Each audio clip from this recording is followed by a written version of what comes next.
Amigos de Calidad de Negocios, ¿cómo están? Tanto gusto volver a verlos. Estamos en esta oportunidad con don Hernando de Soto, que nos acompaña a abrir la temporada de entrevistas para Calidad de Negocios. ¿Cómo está, don Hernando? ¿Qué tal, don Carlos? Gusto estar con usted. Igualmente.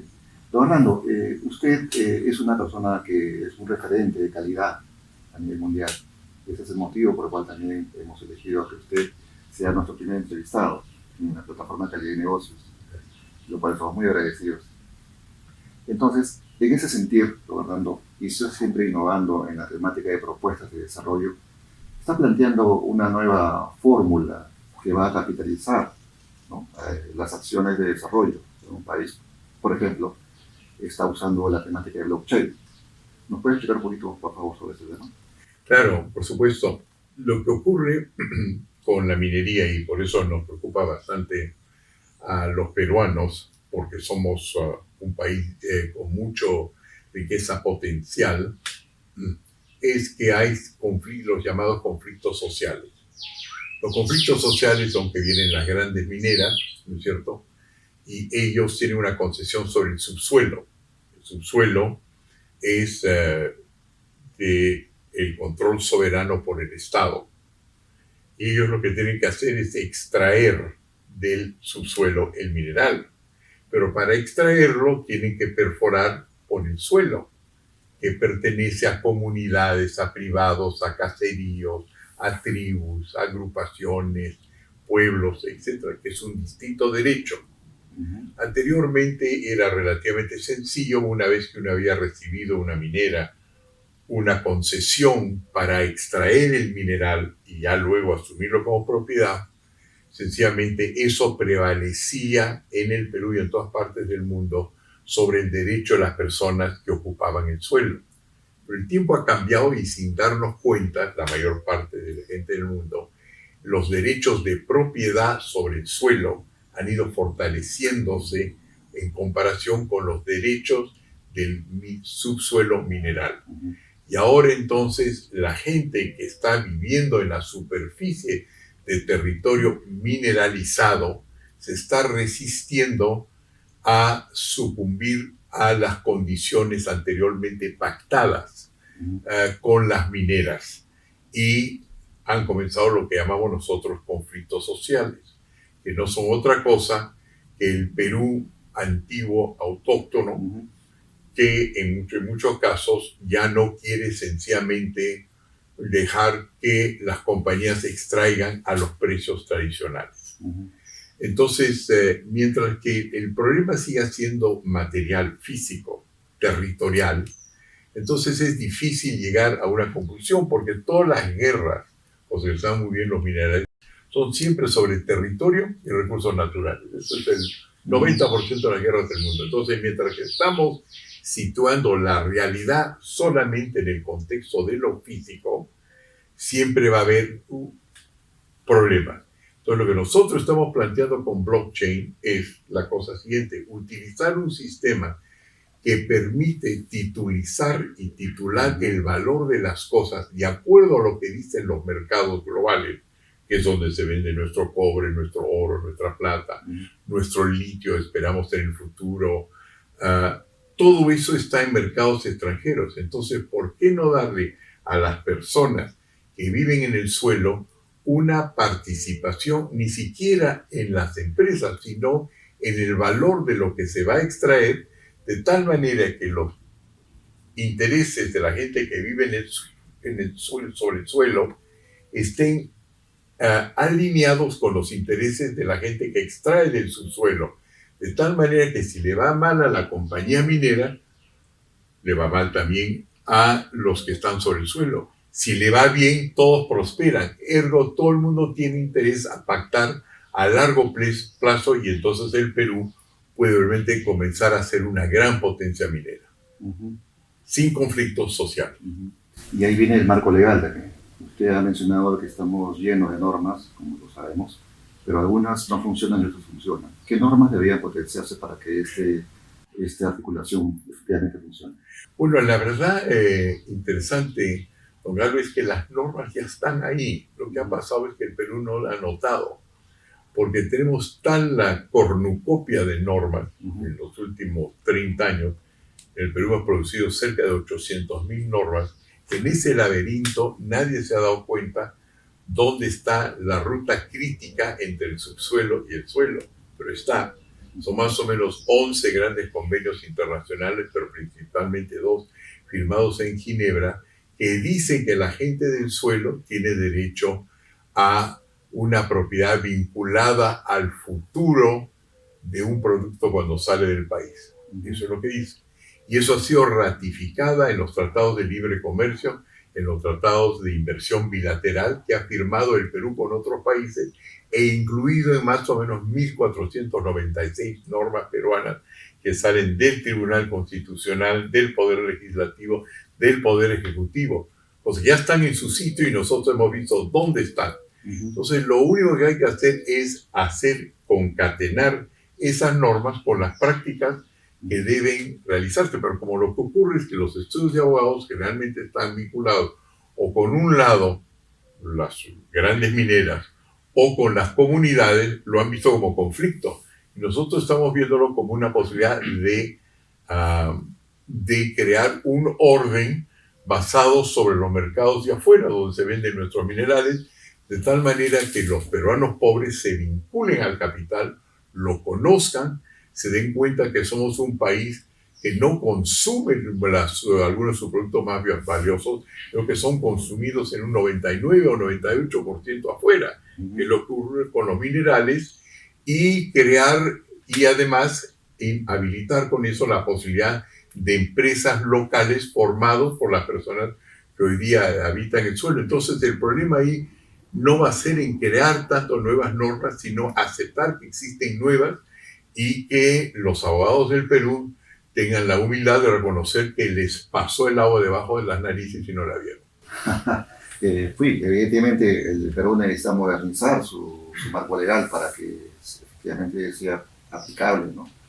Es decir, lo que tiene que modernizar es la aplicación. Las normas están ahí, pero en un país que produce 800.000 normas significa que produce 106 al día. Quiere decir que produce más o menos unas 28.000 al mes. En ese bosque ya nadie sabe qué árbol está en qué lugar, ni qué mano está en qué bolsillo. Lo que nosotros estamos proponiendo a través de un sistema blockchain es que selecciona las reglas del juego, hacer bien claro que estas son las normas, ponerlos en un sistema de tokenización, y entonces en lugar de tener que estar buscando todos los lados dónde está el enemigo, el lobo o el oso, o dónde está la miel, ya tenemos una manera de enfocarlo, trazando dentro de este bosque perdido, con otorongos, con osos, con animales salvajes, ¿cuál es el camino? Entonces es cuestión de ordenar el derecho, si cabe la palabra. Y claro, para un economista, el orden es lo que nosotros vemos y el desorden es lo que crean los abogados, a pesar de que ellos creen que ellos han creado el orden. Entonces es cuestión de establecer cuál es la ruta crítica dentro del marasmo de normas desordenadas que se supone ordenan, más bien desordenan a nuestro país. Bueno, el enfoque está, pero la realidad dice otra cosa. ¿En qué momento cree usted que haya ese acercamiento o cuál es la brecha que existe entre la realidad, que son las poblaciones directamente involucradas en el tema, de la empresa y la academia? Bueno, usted sabe, generalmente las cosas se atienden cuando hay dolor, cuando hay crisis. Yo no se me ocurre ir al dentista, pero yo también soy medio desordenado, si no me duele algo, ¿no es cierto? Entonces no voy al traumatólogo si no me duele el hombro. Entonces ahora está doliendo el Perú. ¿Por qué? Porque ha venido la guerra de Ucrania, y la guerra de Ucrania no es una guerra solamente territorial entre Rusia y Ucrania, es realmente una guerra por energía. Y lo que está ocurriendo es que Rusia provee la mitad de la energía que consume Europa. Entonces, en la guerra no solamente están de por medio los armamentos, los misiles y los instrumentos tradicionalmente militares de por medio, sino está el hecho que los rusos pueden cerrar el caño. Y han comenzado a cerrar el caño.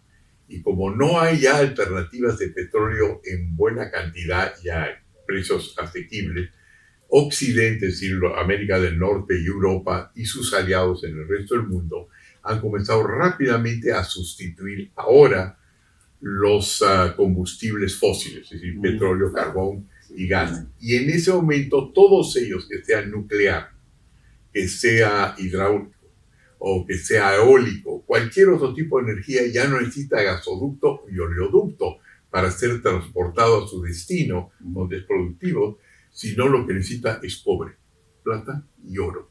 Y nosotros en el Perú, junto con Chile, proveemos a los 38% del cobre exportable.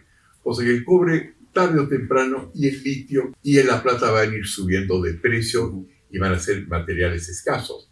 Entonces, ahora es el momento para nosotros de comenzar a hacer que las dos partes se acerquen y se den cuenta que si no se han resuelto problemas, como por ejemplo Conga, que está paralizado ya hace más de creo que 12 años, no es que creer que mañana lo vamos a desparalizar, no va a ocurrir.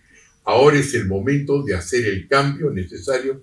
Estamos aprovechando la crisis para, en primer lugar, comunicarnos con las comunidades que se han acercado a nosotros y estamos encontrando que están recibiendo nuestro mensaje con gran optimismo y con entusiasmo, y esperamos tener el mismo éxito con las compañías mineras, indicándoles que esto es una salida que le conviene a todo el mundo. Entonces el momento es ahora, porque si nosotros no nos modernizamos y nos ponemos en una condición en la cual se extraigan esos minerales no valen nada, entonces queden dentro de la tierra, hay que sacarlos, industrializarlos, y el Perú prosperará con eso. Así es, don Orlando. Usted es considerado un inspirador justamente de blockchain. Muchas personas renombradas, según Vélez, lo menciona usted. ¿De qué manera usted podría el Perú encontrar mucha más inspiración con el potencial que tiene actualmente, económicamente hablando, por ejemplo, los TLCs o los tratados que firmamos? ¿Cómo podemos aplicar eso efectivamente en beneficio de la economía peruana, si es que estamos desarrollando una sociedad bastante conflictiva, en este caso, ¿no?, el tema político? Don Orlando, ¿cuál es su diagnóstico sobre el Perú? ¿Y cuál sería la solución desde su perspectiva? La primera cosa que es interesante en ese sentido es que cuando han venido aquí a visitar los jefes comunales de las directivas de los pueblos que están asentados sobre toda esa riqueza mineral que tenemos en el Perú, en lugares aislados como son el corredor de las Bambas, han venido con sus ponchos, con sus sombreros tradicionales, pero todos ellos tenían un celular en la mano y todos ellos se comunican con nosotros por Zoom. Entonces creer que, como dicen algunos mineros, esta gente no sabe ni siquiera hablar, es un insulto. Y ahora vamos a querer que se metan en los mercados de valores para que los minerales que salen debajo de sus pies sean valorizados y su aporte sea compensado adecuadamente. Creer que ellos no van a poder seguir una bolsa de valores es absurdo, porque sí lo saben hacer. La enorme ventaja que ha tenido la telefonía, por ejemplo, en África, es que lugares que no estaban conectados entre sí hoy día están conectados, porque como no tenían, a diferencia del Perú, todavía sistemas interconectados, se han conectado muy rápido a través de celulares. Entonces, la primera cosa que hay que hacer es, uno, comenzar a confiar en nuestra gente, sector informal, sector rural, porque está mucho más lista para aceptar un sistema moderno de lo que estamos nosotros. Yo, por ejemplo, que no puedo pasarme de un lapicero o de un papel.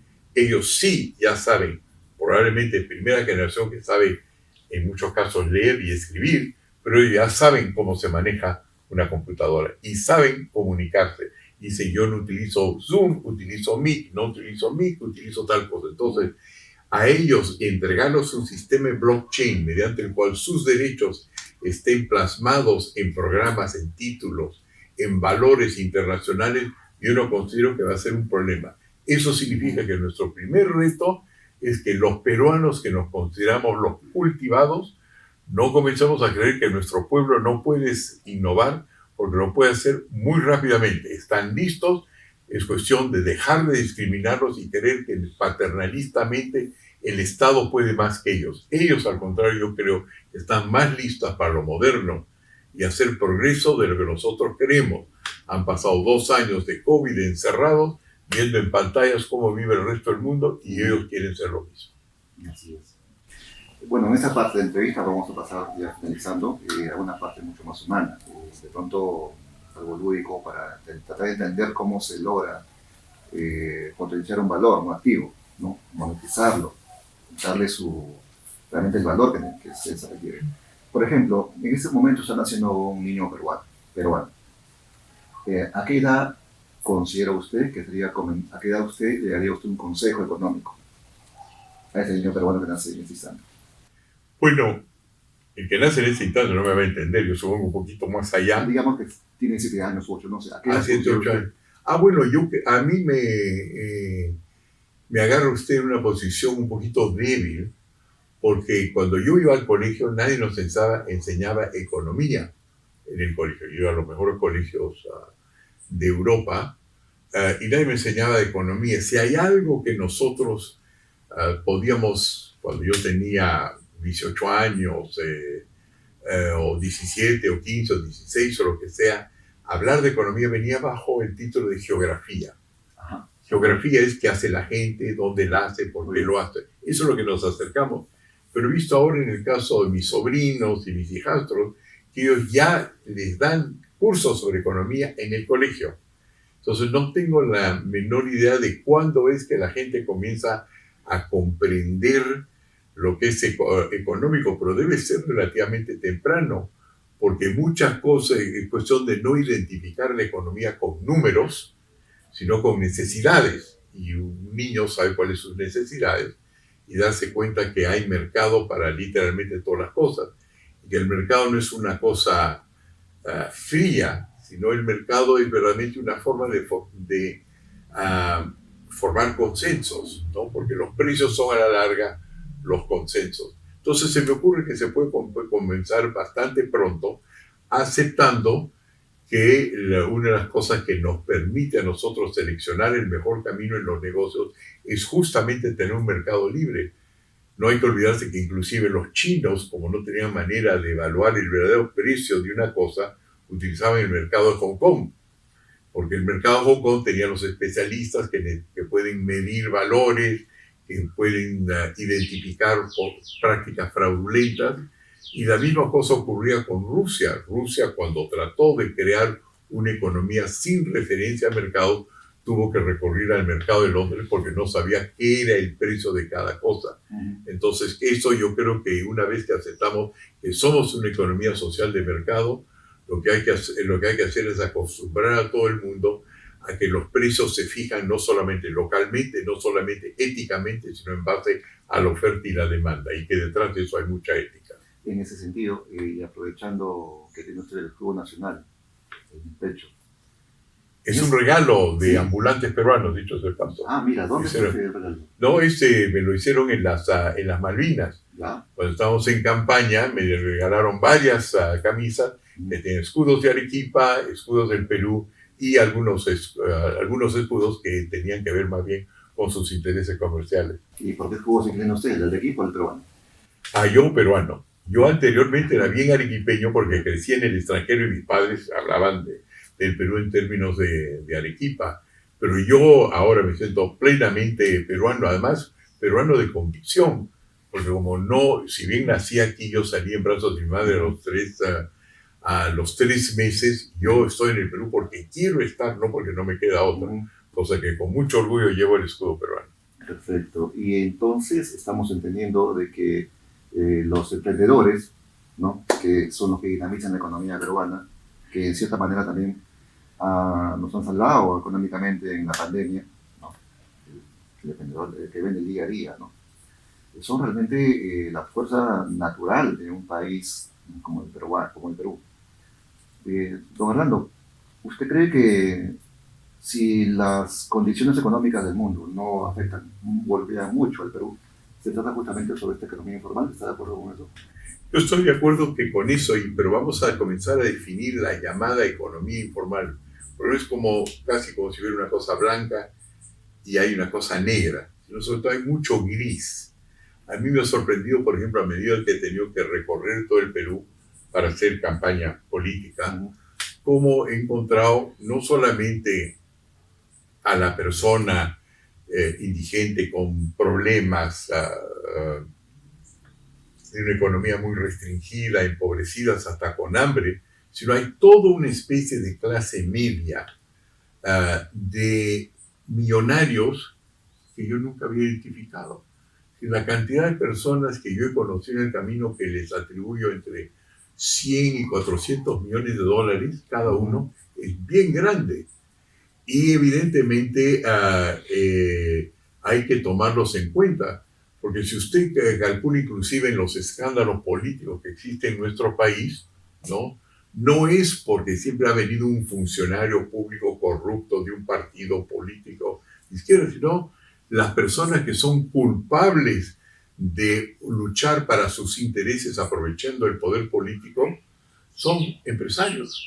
O sea que estos izquierdistas que se suponen que son comunistas son también empresarios, lo cual hace pensar de que si se trata de identificar a alguien de izquierda porque no cree en la economía de mercado, yo creo que nos vamos a sorprender cuánta gente está a favor de economía de mercado a condición que no los excluya.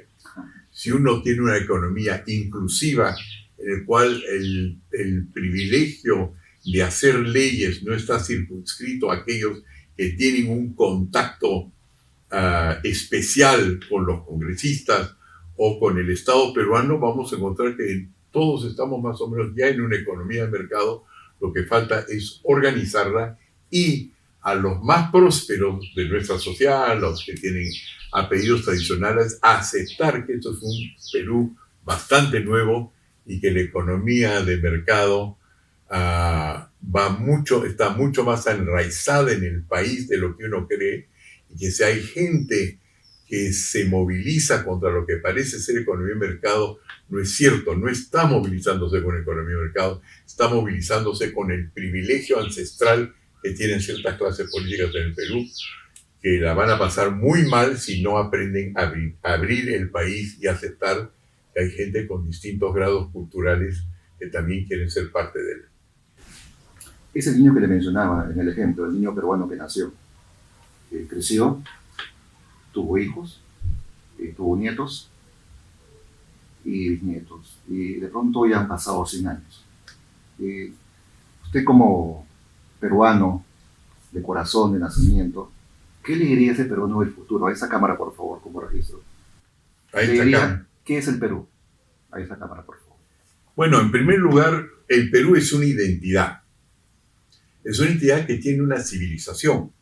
Una civilización es algo que tiene varias culturas, pero existe una identidad nacional. Claro, unos lugares más obvios para ver eso es cuando juega el Perú contra otros países. En ese momento todos los peruanos somos uno. Eso quiere decir, si bien no somos una sola cultura, hay evidentemente una gran diversidad, sí somos una civilización, sí existe esa civilización. Entonces hay que salvaguardarla y hay que darse cuenta de que nos queda crear todavía esa identidad que tenemos para el fútbol, pero también en economía, también en lo que se refiere a certificar el valor de las cosas. Pero también al margen de nuestra identidad nacional, lo que habría que también tomar en cuenta es de que no somos un planeta aparte. No es que hay el Perú y el resto del mundo no importa. Somos la tercera parte del 1% de la población mundial y la mayor parte de las cosas que tenemos en cantidades enormes comparado al resto del mundo. Agua dulce, minerales, metales, uvas, paltas, en los cuales entiendo yo, porque somos los primeros productores del mundo, no viven sin mercados extranjeros y no viven sin mercados de capital. Entonces el Perú no es un planeta aparte. No hagamos cosas que están divorciadas de la realidad mundial. Como civilización que somos, aprendamos a vivir con otras civilizaciones. Una vez que nos damos cuenta que en algunas cosas somos Goliat, pero en otras cosas somos David, nos va a ir mucho mejor. No podemos tener aspiraciones a ser poderes desde una comunidad, creer que somos un poder mundial. No somos un poder mundial, somos una civilización que puede funcionar dentro de una civilización global más grande, y sabiendo nuestra dimensión y nuestros precios, nuestro propio verdadero peso, se nos va a ir bastante bien. Muchas gracias, don Orlando. Muy amable. No, encantado. Gracias, don Leonardo. Encantado. Muy amable. Muchas gracias, amigos de Calidad de Negocios, por su sintonía. Nos vemos en una próxima oportunidad.